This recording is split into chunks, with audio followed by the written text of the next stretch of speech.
LGR's Talking Property is brought to you in association with the Kings Group, your local high street property business that delivers on results and service. We'll get you moving. The views and opinions expressed on LGR's Talking Property are those of the host, guests and contributors and are not necessarily those of London Greek Radio. While all facts, figures and statistics are carefully researched, listeners should check before taking any action based on information and advice offered in this programme. LGR's Talking Property with Karl Knipe. Well, good evening and welcome to LGR's Talking Property, the monthly live discussion on all things property. In tonight's programme we are looking at the housing crisis, which can be summed up succinctly in the phrase Greenbelt or Tarmac. Britain's ever-growing population need and deserve homes to live in that are safe and to a satisfactory standard.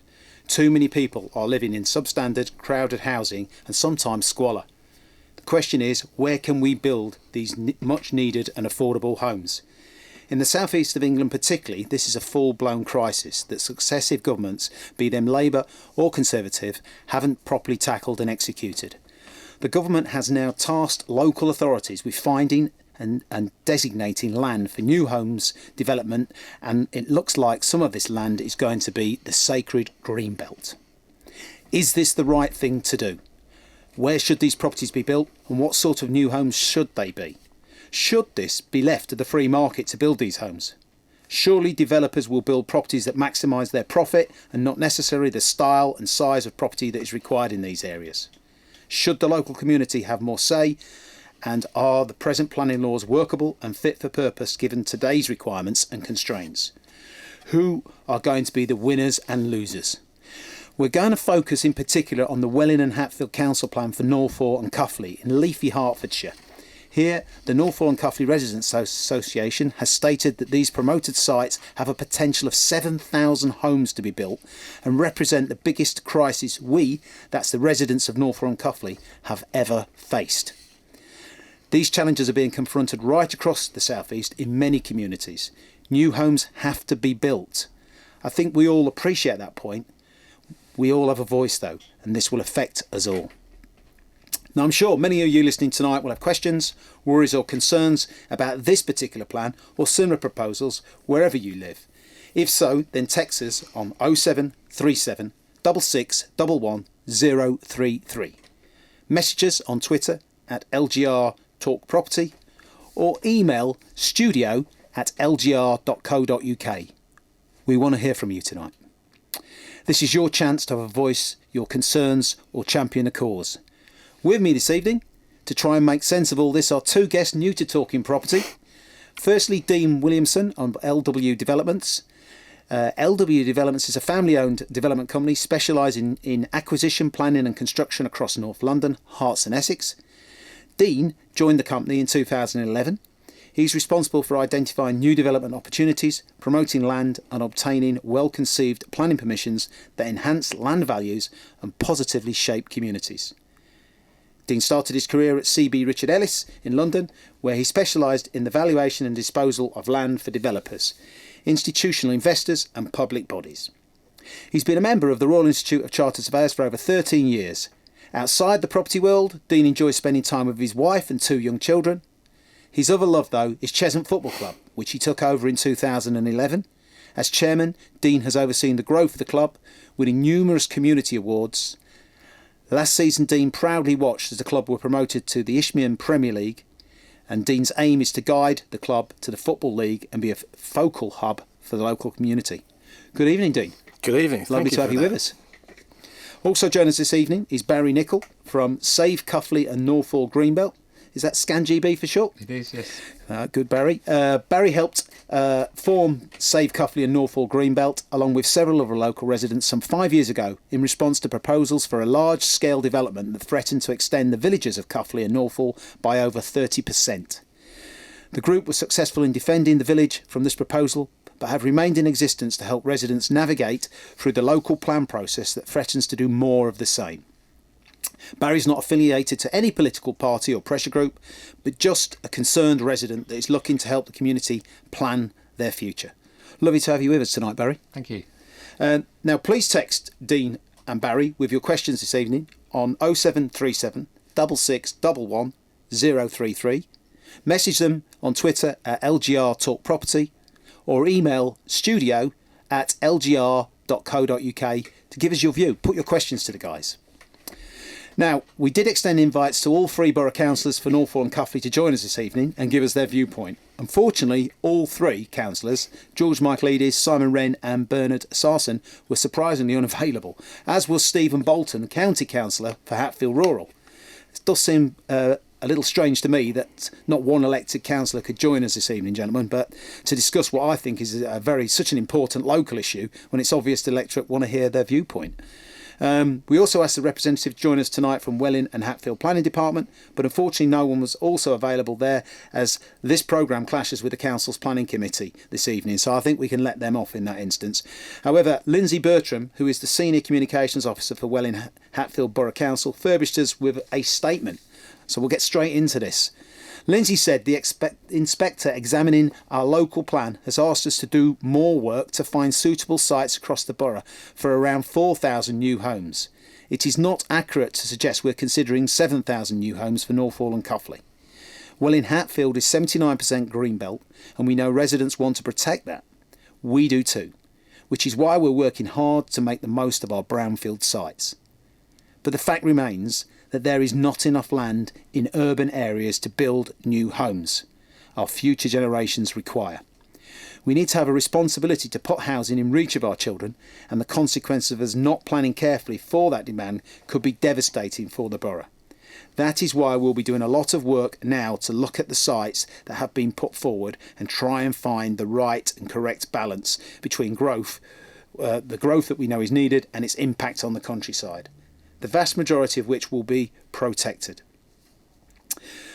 Listeners, let's hear from you. Text us on 0737 66 11033, messages on Twitter at LGR Talk Property, or email studio@lgr.co.uk with your questions and views for Dean and Barry.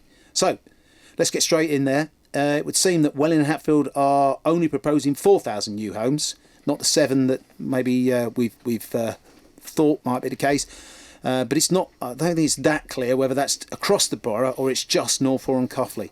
Barry, what's your reaction to that statement? It's only 4,000 new homes. Oh, well, that's as we understand it. It's the original plan from that Welwyn and Hatfield put forward was 12,000. The inspector had a target of 16,000, so he's basically sent the council away to try harder and look for land. So they put out a call for sites, and the land that was promoted within the Cuffley and Northaw area, if they were all given, would add it up to 7,000. Now, we don't know, and the council doesn't know yet, what their philosophy and their approach is going to be on using those promoted land. It could accommodate all the 4,000, it could have got a proportional amount, we just don't know. So the problem that we're facing at the moment is there is this void of information. There's this complete absence of direction of knowing what it is we've got to do. We know we've got to find a total of 16,000 according to the inspector, but exactly where that's going to be, nobody knows. It could be anywhere. So it could be concentrated into one area, could be spread around. We just don't know. I suppose the worry is as well, this is maybe the local residents are seeing this as a first tranche, so to speak. And if there's 7,000, they could come back for the other 3 at a later date. And you know, that's one thing that I've realised about the population of Cuffley and Northaw is that it is towards an ageing population, but they are surprisingly more concerned about the long term than they had the short term. Why should I say surprised? Well, if you consider their age group, a lot of them won't be alive before the 3rd or the 4th local plans arrive, but they're actually as concerned about that and what this first phase of development is actually going to mean in the long term.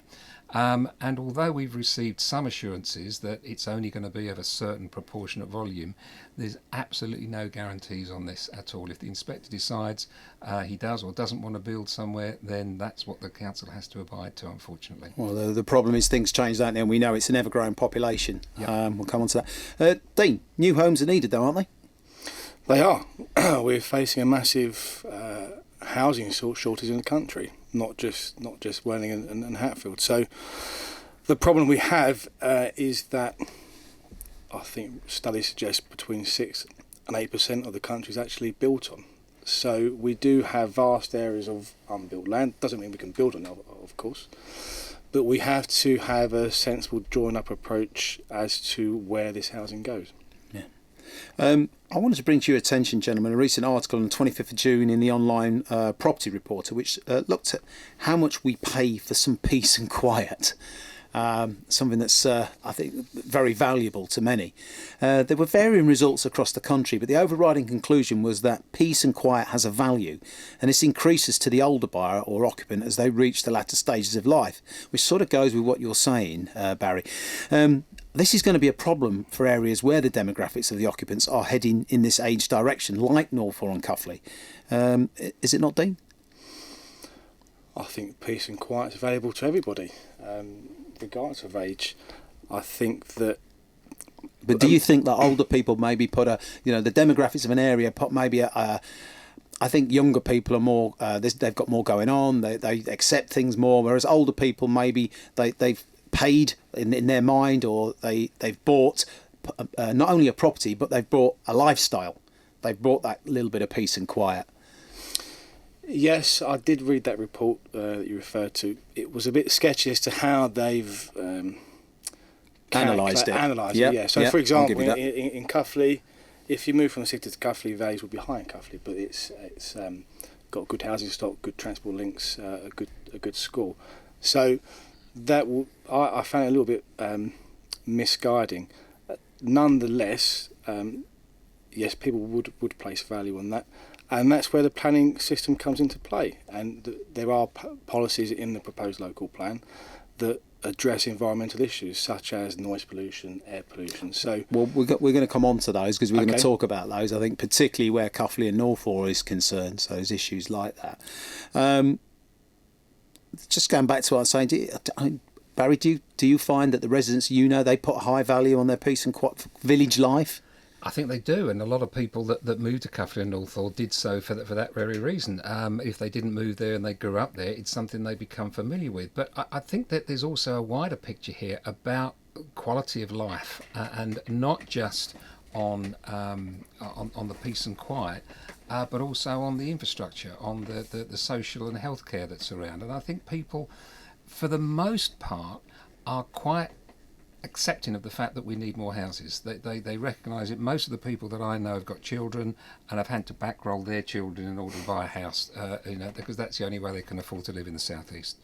So everybody does recognise the need for it, but it has to be proportionate to the infrastructure, to the fact that you're trying to build maybe a large conurbation on B roads in the middle of a field or wherever it may be. So Dean's right.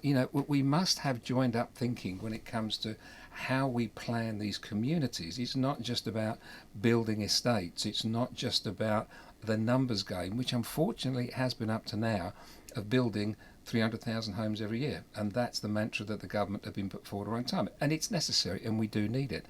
But there comes... So you accept that it's necessary that we need this? Everybody accepts that there is a national crisis, and anybody that doesn't accept there is a national crisis is deluding themselves. We have to build more houses. Where we build them and how we build them, I think, is probably the things that are being overlooked. And the where being, it has to be centred around the right infrastructure, because... Well, let's go to a break, and then when we come back, we'll talk about that section. Karl Knipe on LGR's Talking Property, sponsored by the Kings Group.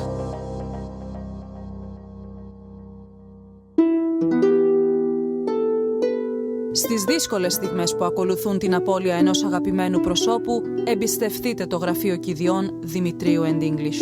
30 χρόνια στην καρδιά της παροικίας. Έχουν την εμπειρία και αναλαμβάνουν με συνέπεια και επαγγελματισμό τη διοργάνωση της κηδείας του εκλειπώντος, καθώς και κάθε άλλης αναγκαίας πένθυμης τελετής ή ακόμη και τον επαναπατρισμό του αποβιώσαντος στον τόπο καταγωγής του. Και όλα αυτά σε ασυναγώνιστες τιμές. Και δεν είναι λόγια. Μπορούμε να συναγωνιστούμε οποιαδήποτε προσφορά. Τέλος, σας βοηθούμε στη συμπλήρωση των κατάλληλων εγγράφων και την κάλυψη των εξόδων κηδείας από το DSS. Δημητρίου and English. 30 χρόνια στο πλευρό της παροικίας. 888 99 888. Established for 20 years, the Walkwell Foot Clinic has been performing routine podiatry, minor operations, computer gait analysis, and prescribing orthotic insoles. We also offer surgical removal for those stubborn verrucas. Treat yourself to a manicure or one of our sterile pedicures with nail polish. Enjoy a relaxing reflexology foot massage with our in-house reflexologist. You can find us in North Finchley. For an appointment, call us on 0208 346 6652 or visit walkwell.co.uk. The Kings Group sponsors LGR's Talking Property with Karl Knipe. Welcome back. Dean and Barry are eager, ready and waiting here in the studio for your questions. Text them here at Talking Property on 0737 6611 033. Message them on Twitter at LGR Talk Property or email studio@lgr.co.uk to give us your view. And we were talking about quality of life for the people who live in the villages of Northaw and Cuffley as an example, but all round the south east. But I suppose the driving force of this is the quality or the lack of quality of life for people who are maybe 3 to a room or whatever in a London. I mean, do you feel sorry for those people, Barry? Or very much so. I mean, I've been very, very lucky in the fact that I haven't had to deal with some of the challenges that the young people that can't afford a decent home have. My worry is that we seem to think that the more houses we build, the cheaper they'll become, and therefore the easier it will be for everybody to own their own homes. And I don't believe that's the case. It's a bit like saying if Ferrari made more cars, then they'd be a lot cheaper than they currently are. The problem that you've got is that Greenbelt land, especially in the southeast, is very, very attractive to property buyers. Then those houses are not providing a need for the people that are having to share 3 to a room. They're providing to a market trend. So are you saying that they're probably more valuable, more attractive than if you were building, say, in a little bit of a land in Finchley or somewhere? I think it's more a case of the prices that are being commanded by some of the properties in prime condition, in prime areas like Cuffley North or St Albans or somewhere like that. These are not fulfilling a need for people on a tight budget. They're not fulfilling the need, I don't think, to meet the housing crisis. They're there to meet a marketing need, a need for people, an aspirational need for larger homes in suburban London. I think the other issue as well, then, I agree with you totally what you're saying there, but I think the other issue is that for the village people that already live there, village people, YMCA, but for the people who already live in the villages of Northaw and Cuffley, they've sort of paid for something that they're probably not going to get, or they're going to lose. It's going to be taken away from them. I doubt the local council are going to stick their hand in their pocket and give them any money for that. If, at the moment they've maybe bought a property that backs onto lovely fields, and they're going to be looking out their window in 1, 2, 3, 4, 5 years' time, and they're going to be looking at other properties. That's absolutely right, and I think that there is a lot of sympathy for those people that find themselves in that position. I mean, even small-scale developments can bring a lot of distress to residents when their back garden is suddenly being overlooked by a 3-storey block of flats. So these sort of issues go on all the time, and I come back to what Dean was saying earlier. We do need a more holistic view and a more rounded view of where we build these properties, so that we're not providing the distress and nobody owns a view, and unfortunately it's something that a lot of people could be vulnerable for, but it doesn't have to be as brutal as it currently is, or it doesn't have to be as arbitrary as it currently is. There are better ways of planning the development of 300,000 a year than we're currently going through at the moment. Welling and Hatfield are saying, though, that there's not brown sites available within the borough enough to build there, so they've got to go to Greenbelt land. Would you agree with that, Dean? Not necessarily. I think they've gone through this process with the draft local plan. They're going through the process again, and it's very much a sequential approach. They will have to look at how they can intensify the urban areas. That's not always easy, given that lots of town centres are under fragmented ownership, so it's very hard to deliver homes in these areas. But you yourself have had problems developing on brownfield sites. We've discussed this, talking about where there's glass houses and greenhouses and things like that. I know it's not quite the same borough, but it's still the same principle. Yeah, again with that, I think it also comes down to local politics. As interestingly you said earlier about the local councillors who couldn't come on the show, there's a political pressure to build more housing, but there are also a mindful of local councillors who do want to save face with their electorate, who may be against development that does comply with policy. So I think there's what we need to look at is how we can make the most efficient use of land, and we have to look at our town centres, our urban areas. Then we will look at previously developed land in the Greenbelt, land that has buildings on that. And if we then do need to come into the Greenbelt, there has to be a joined up approach as to there are some sites, and the council will have a ranking system of their Greenbelt land, and there will be sites that have... What, in terms of Grade A, mustn't build on that area of outstanding natural beauty, Grade B, lovely views, Grade C? Effectively, yes. Yeah. So they will look at how the purpose of the Greenbelt and how that piece of land serves them purposes. Is that without using the phrase fit for purpose, is that really a good system they've got there? I think it might be the only system. Okay. If we can't deliver homes in our town centres... We'll come on to that. Maybe the question is bearing in mind we're talking about building tens of thousands, hundreds of thousands of properties, maybe the system's not fit for purpose. The system is in place to stop the building in the Greenbelt, but if we're now going to build in the Greenbelt, maybe we've got to dismantle the system and go back for it from the start. I would tend to agree. Whether or not we can do that in time to actually meet the housing crisis. This is another issue. We've wasted 10, 15, 20 years not planning for the population explosion, which is why we've got issues with schools, hospitals, housing full stop. Yeah, I think that the part of the problem with the planning process is that there's lots of areas of grey. There are some things that are very black and white, but there's lots of grey areas that I think, with the intention of giving councils, residents, whoever it may be, a little bit of wiggle room to be able to decide what to do it. Unfortunately, I think a lot of the judgment that's been taken on some of those grey areas has been done in isolation. And it hasn't been, I don't think we've done a good enough job looking at it through the eyes of residents, looking at it through the eyes of developers, looking at it through the eyes of people that can't afford homes and that can only afford rent. So it's a real complicated conundrum to connect all those pieces. And I think it's frightened a lot of people. So they basically just said, look, we need to build a certain number of houses.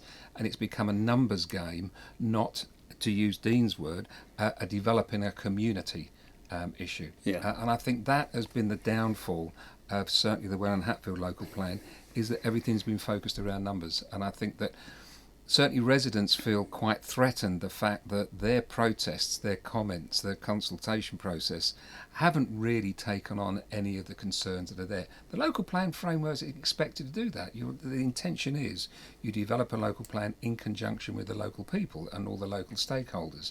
But unfortunately, it's something that's been handed down rather than that's been moulded according to local issues, framework, infrastructure, people and so on. No, I know it's not the same, but Sky News only recently stated that deforestation in the Amazon forest in Brazil is at the rate of, funnily enough, Dean, a football pitch in size every minute. And this is mainly for farming reasons. The human race seems to have a fixation with destroying the natural world, it would seem, for development, in a way is the argument for more new homes against Greenbelt not the same argument being had in the rainforest of Brazil, thousands of miles away. It's all going to result in destruction forever of natural beauty, isn't it, Dean? Well, as I said, yes, it would. As I said earlier, 6 to 8% of the country is built on, so we are very limited unless we go and look at building elsewhere. So I think we need to have, maybe it's a social issue, it's a moral issue. If we need housing, we need to think where we're going to put it. And as Barry says, people locally need to have a voice. The planning system is supposed to give people that voice. But ultimately, someone somewhere has to make a decision as to where we're going to put this housing. Yeah. And it's not going to please everybody. There will be people who will probably feel that they're losing out. We got a text come in. I don't know, I suppose it's for both you guys. It's to build even a few hundred homes in Cuffley would mean extra new roads, surely. Barry? You'd like to think so, but we were told right from day one that regardless of the number of homes that will be designated within Cuffley, there will be no increase in the road infrastructure or in the increase in the schooling. Can those roads take that? Not a chance. They're all B roads. They're village roads that they were designed for horse and carts that were later developed to accommodate the motor car, and even HGV vehicles struggle on that. So how many residences are in Cuffley now? There's about 1,500 residents. Well, they're going to build 4,000. And they're talking potentially, it could And be the as big as roads that. can't take 1,500. And it's not just the roads; it's the pollution that goes with it as well. It's the train station is almost capacity. There's not enough car parking. There's not enough social care. Now there are some things like social care, maybe schooling, that can be accommodated, but roads, you haven't got a hope in hell. And I think, unfortunately, that sort of issue, I think people are sort of turning a bit of a blind eye to, in the hope that, well, the electric cars will reduce pollution, and people are turning towards bikes, and more people are encouraging. So they're grasping, I think, at straws to try and justify the fact that development can be accommodated because of a changing nature in the social infrastructure, and it's not going to happen. Okay, we're going to come back. We're going to go to another quick break, and then we're going to come back and we're going to carry on exploring. It's going to be 70 million people in this country by 2030. How are we going to deal with that? Karl Knipe on LGR's Talking Property, sponsored by the Kings Group.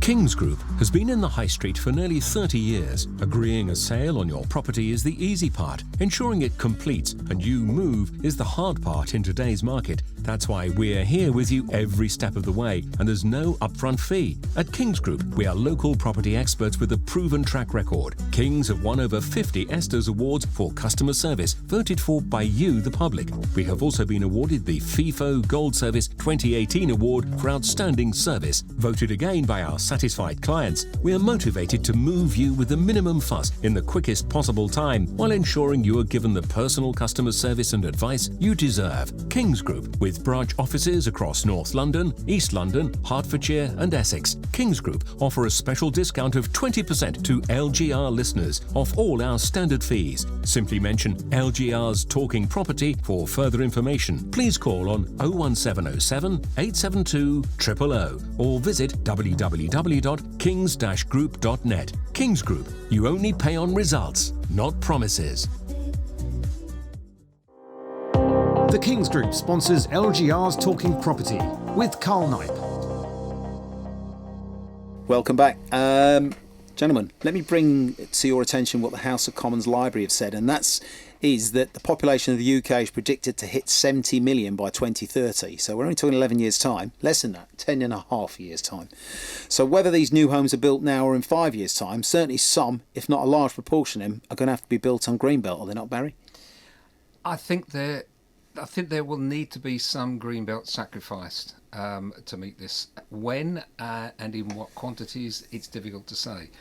Certainly within Cuffley, there is a couple of small Greenbelt sites that the residents have said, yeah, no, that's fair, that they should be taken out of the Greenbelt and designated for housing. How many houses would that be, do you That think? would give you probably about 150, 200 houses, something like that. So 10% more than the present population. Yeah, about that. And that is a sort of proportionate level when, at the moment, the roads, as we just said, are pretty congested. Pollution is an issue. The train station is at capacity and so on. So it's difficult to see where you can devolve more development and more houses. The problem that you've got is that seems to be a scant regard for the permanent loss of Greenbelt. It's as though we've got to make a decision now. We've got to deal with the problem now, and rightly so. But actually, the loss of that land is something that I don't think people are really too bothered about. Okay.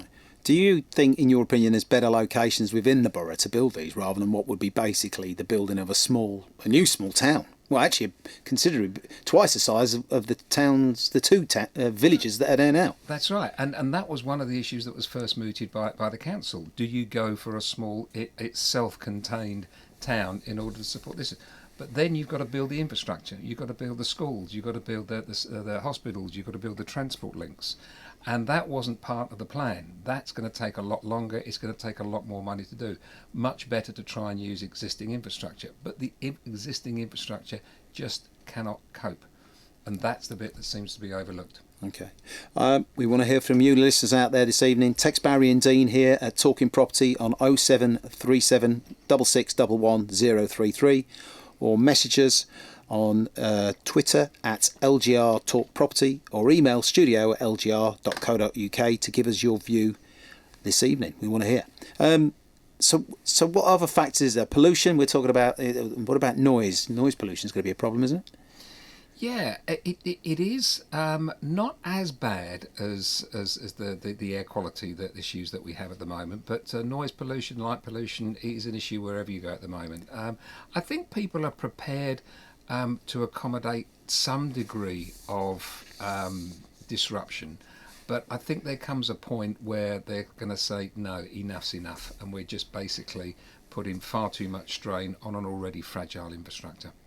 Okay, moving on a little bit. How can first-time buyers afford to get on the ladder anywhere, never mind leafy and some would say pricey areas in Northaw and Cuffley, Dean? There are a number of government-backed schemes to help first-time buyers on the property market. There's the shared ownership model that housing associations provide. Yep. The government have a Help to Buy ISA, which helps boost cash savings. There are starter homes, which is kind of a new policy that's come out, and there is the Help to Buy scheme.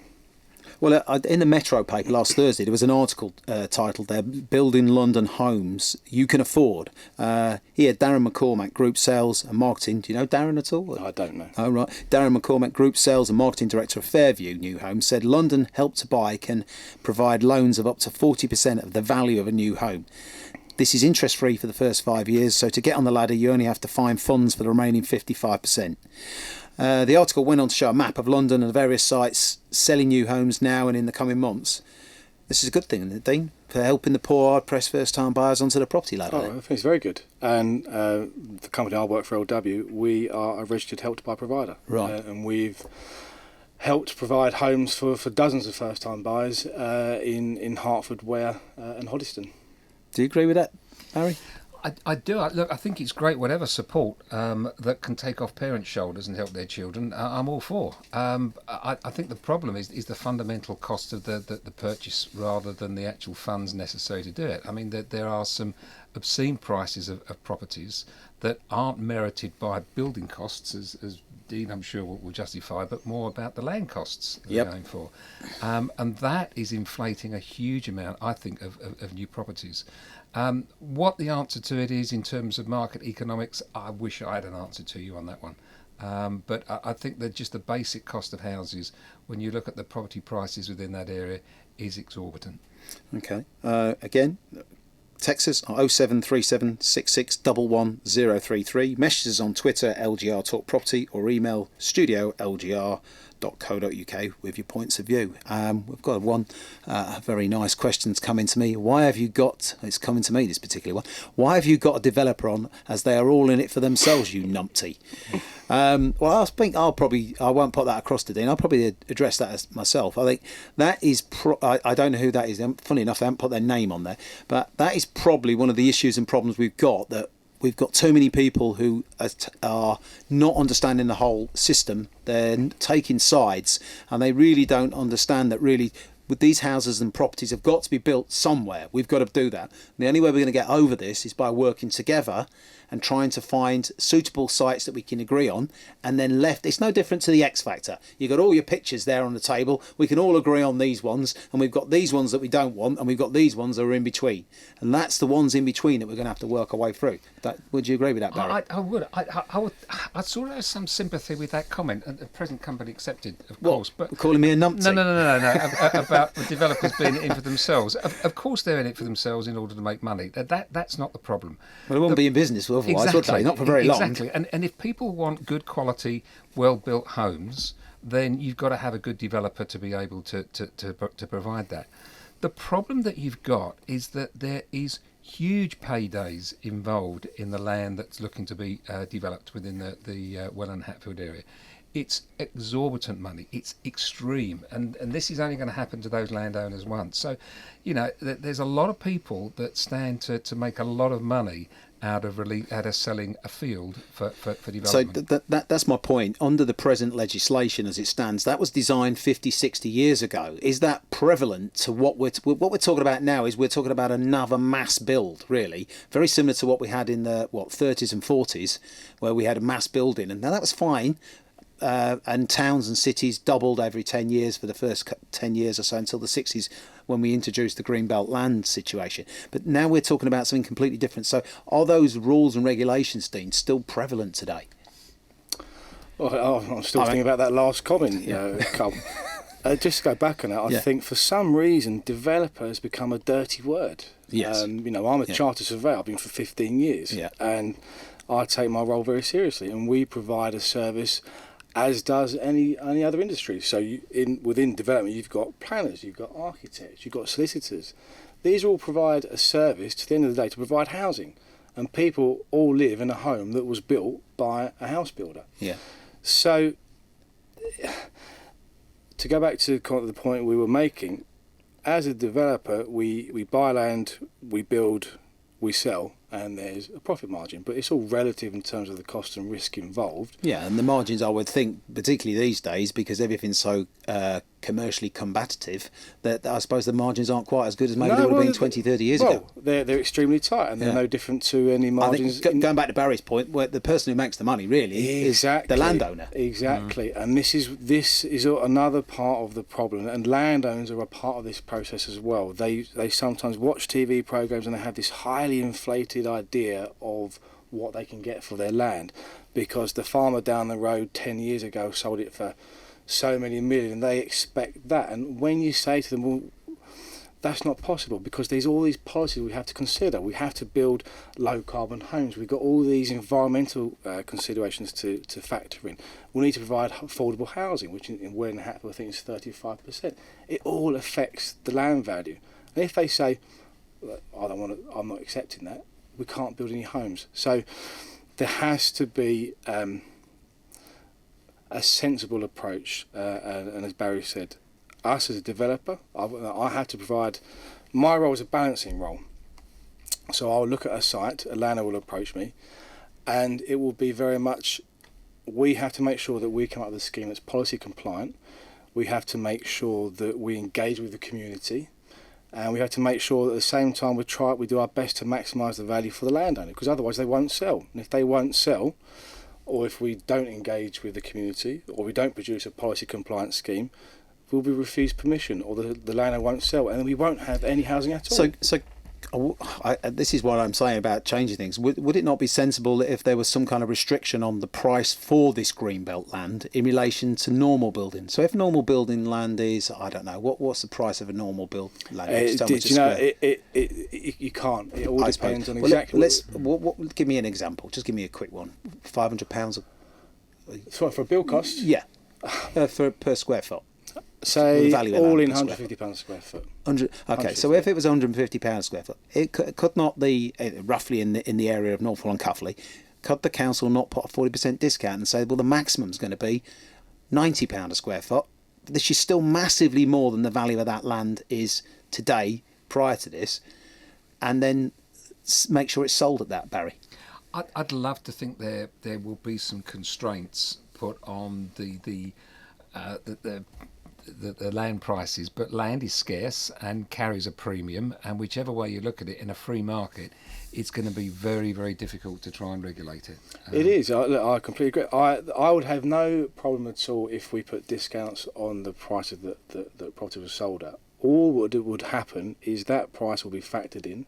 You'd have to look at your build cost, and then you have to look at, well, that's all we can pay for the land. And then it comes down to the attitude of the landowner. As I say, if you were... if you're going to make £10 and you're going to get £90, I would imagine you sort of think, well, that's not a bad deal. I'd like 150, but I'll take the 90 if it's a one-off, once-in-a-lifetime offer. Well, in theory, that would be great. In that opinion, that help us keep the price down and build the sort of properties that really would be sensible. But that still doesn't help with the infrastructure in this instance. It doesn't. It doesn't. Let me bring you an article by Toby Lloyd back in January 2015 entitled Greenbelts, Green Nooses, Greenfields. Toby quoted Tom Papworth from the Adam Smith Institute. Now Tom called for the complete abolition of Greenbelt in order to let the market price discovery determine where best to build homes. Although in the same article he did also suggest less extreme measures like releasing all Greenbelt land within 10 minutes walk of a station. What would you say to Tom Papworth if he was here, Barry? I'd say take a look at Los Angeles or Seoul in South Korea. They didn't have a Greenbelt policy. They had a build where you like policy. A property was zoned for building and that was it. There was no such thing as a Greenbelt. If we'd applied the same principles, or if we'd allowed that freedom of build according to just zonal work, London would stretch from Brighton to Cambridge. Yeah. Okay. That would be the geography of London. Is that what we want? Is that the environment that we want? Well, potentially that's what we're facing. We're going to build hundreds of thousands of homes. Well, if it's done properly, no, I don't think you do. You know? No. Look, you talked earlier about young people wanting to be in the centre of things. You know, the central London is one of the most densely populated cities in the world, but it is not the most densely populated area. Two of the most densely populated areas in the whole of the UK is Edinburgh and Bath. Yeah. Because the Victorians built big terraced my houses. daughter just moved to Bath last Friday. So there you go. In intensive care down there. So the population has gone up again. Yeah. So, but they are very, very intensely populated because the buildings support that. But you would never consider either city as being an overwhelmed area for population. But it's been very, very well worked out in terms of how things develop. So, from my view, is that the land is scarce, and Dean's right. We don't have a huge proportion of building land allocated, but what we do have is very, very precious. It's the lungs of London, and if we start building too much, according to that principle of build where you like, the pollution issues will become horrific. How do we? London is a big polluter. The Greenbelt is the lungs of London. It's doing something to be able to keep that pollution levels down. Well, take that away as you would, and you've got nothing. We're going to go to a break, so we'll give your lungs a little break for a second there. Thanks. Karl Knipe on LGR's Talking Property, sponsored by the Kings Group.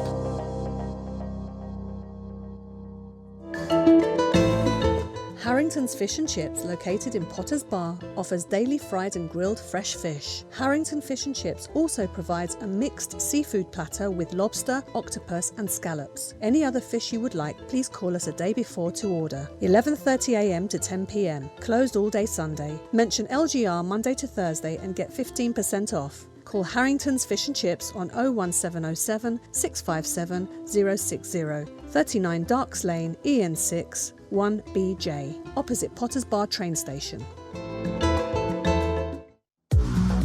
Kings Group has been in the high street for nearly 30 years. Agreeing a sale on your property is the easy part. Ensuring it completes and you move is the hard part in today's market. That's why we're here with you every step of the way, and there's no upfront fee. At Kings Group, we are local property experts with a proven track record. Kings have won over 50 Estes Awards for customer service, voted for by you, the public. We have also been awarded the FIFO Gold Service 2018 Award for Outstanding Service, voted again by our satisfied clients. We are motivated to move you with the minimum fuss in the quickest possible time, while ensuring you are given the personal customer service and advice you deserve. Kings Group, with branch offices across North London, East London, Hertfordshire and Essex. Kings Group offer a special discount of 20% to LGR listeners off all our standard fees. Simply mention LGR's Talking Property for further information. Please call on 01707 872 000 or visit www.kings-group.net. Kings Group,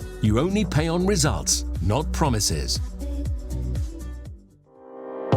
The Kings Group sponsors LGR's Talking Property with Karl Knipe.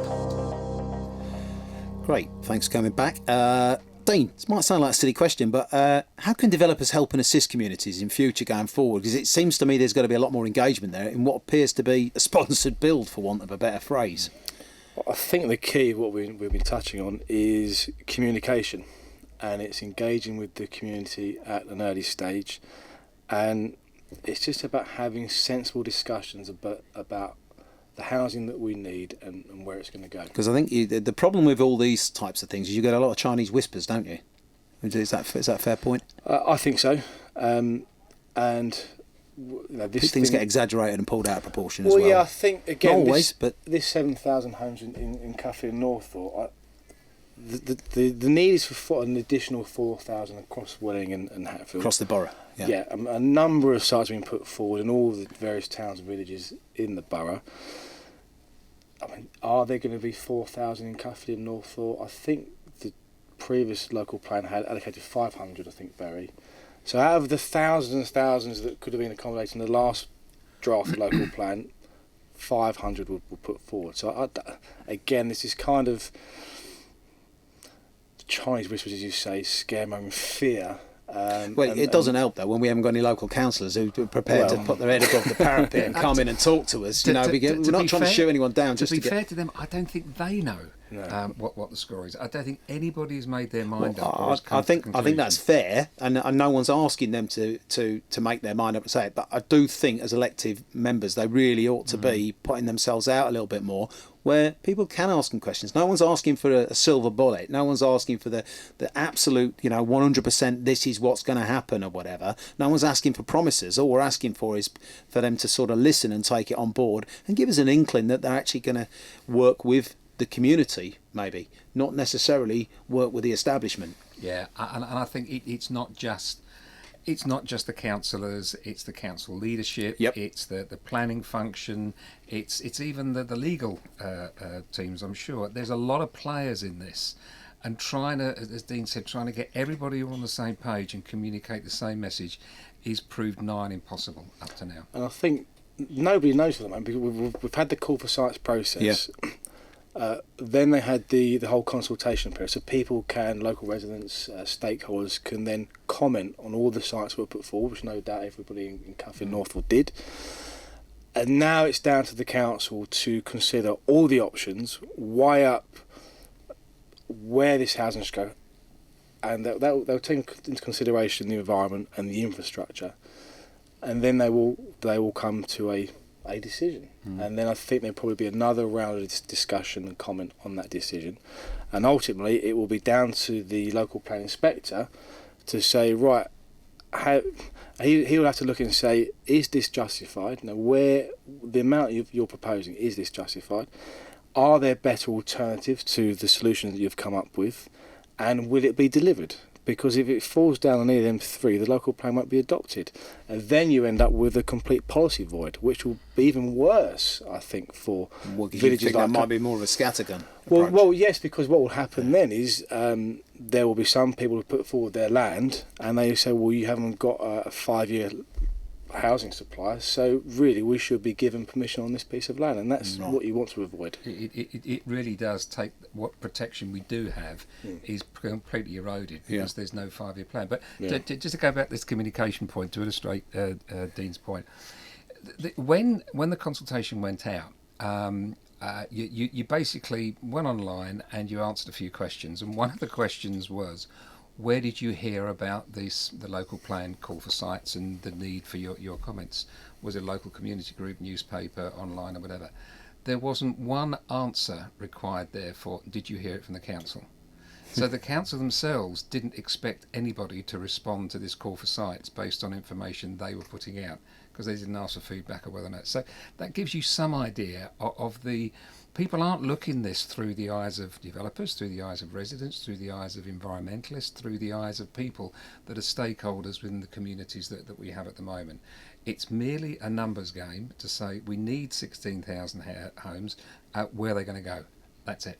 Yeah, well, that's the problem. Dean, are you ever approached by local people? Because obviously you operate in the Hertfordshire area. Are you ever approached by local people who want to sell up their land for building or development, but are sort of mindful of working with the community? They don't want to just build a load of stuff to upset everybody around there. So they want to make a little bit of money or whatever, but at the same time they're community spirited. Or is no one community spirited when it comes to money? I don't know. You can come back on that one after, Barry, but... Some, especially those that may have a good relationship with their neighbours, or they are a long-standing member of their community, The majority, I would say, and it's only natural, that when you're selling an asset, be it your house, your car, a piece of land, that you want as much as you can. Is it? Do you think though that people are scared? They don't want to put their head up above the parapet until the very last bit because they think they're going to get shot down from the beginning? Possibly. I think though that what would have happened, and as Barry said, they had this call for sites process. Now I was aware of the process because I work in that industry. Yeah. But not everyone would have been. Landowners would have been made aware of it because they had their knock on their door from not developers but other promoters to say, have you thought about this? We should get your site forward. And in that instance, as a landowner, you probably say, okay, why not? Why not put my land forward for consideration? It might happen, it might not. So I would say on the whole, landowners would want to realise their assets. Barry, the question is, would ScanGB be prepared and happy to work with sympathetic developers and the council to try and achieve their building targets? Not just prepared, we want to. Right. We genuinely want to. Because to me, that seems the way forward for the pictures of the people left on the table, if I use my X Factor scenario. Absolutely. The whole point of ScanGB being formed in the first place was to try and galvanise some dialogue between all of the stakeholders of an issue like this.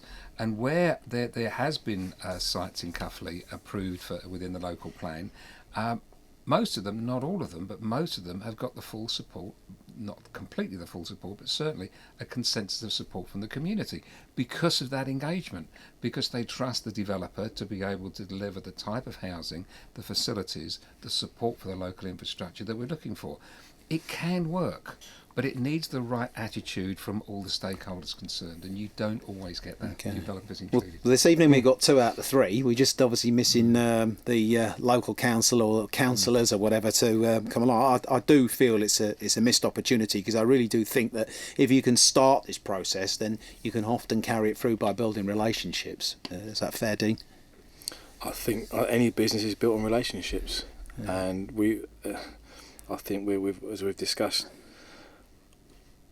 we as a developer will engage with the community, we'll engage with the residents, we'll have to engage with planning officers, the council, and there's a number of public stakeholders, including what we haven't discussed here, Hearts Highways, because they will have the say on the infrastructure. There's the educational establishments, there's the social and the leisure facilities that are needed. So there's many people involved. Well, I do feel like we've had a bit of a Boris Johnson evening where they've ducked out of joining us or whatever. I think they heard Sky News, not LGR. But anyway, I've also been told, I know it's only hearsay, but one of them said he was not going to comment on the local plan at all, which I find astonishing if that's true for an elected representative, but that's just my personal opinion. Not that I like to give that out too often, but there you go. All that remains is to thank Dean and Barry for being such excellent and eloquent guests this evening. Thank you very much, gentlemen. On behalf of our listeners, thank you. Your time, your viewpoints and thoughts have greatly helped us, hopefully helped everybody, all the listeners, get a little bit more of an idea of what the issues are and the problems are. Can they remain optimistic, Barry? You've got to be optimistic because otherwise you become too depressed. I think that where there is a will, there's a way. You've just got to keep battling. This is not a short, quick-term fix. Great. This is going to take a long time to get resolved. Well, we love hearing from you, the listeners, on subjects we discuss and debate, and we'd like to hear from you on what subjects you'd like us to discuss in future programmes. So text us your thoughts on 0737 66 11033, tweet us at LGR Talk Property, or email studio@lgr.co.uk. Remember, it's your show. We'll be back on Wednesday the 4th of September. We're taking a 2-month break so everybody can have their holidays, myself included. My producer Graham, with another programme from the property world. For all of you holidaying over the next couple of months, enjoy, relax and rediscover yourself. We'll leave you with this evening with a quote from E.M. Forster, who was an English novelist and short story writer. He said, "The English countryside, its growth and its destruction is a genuine and tragic theme." Have a good evening, enjoy life and be good.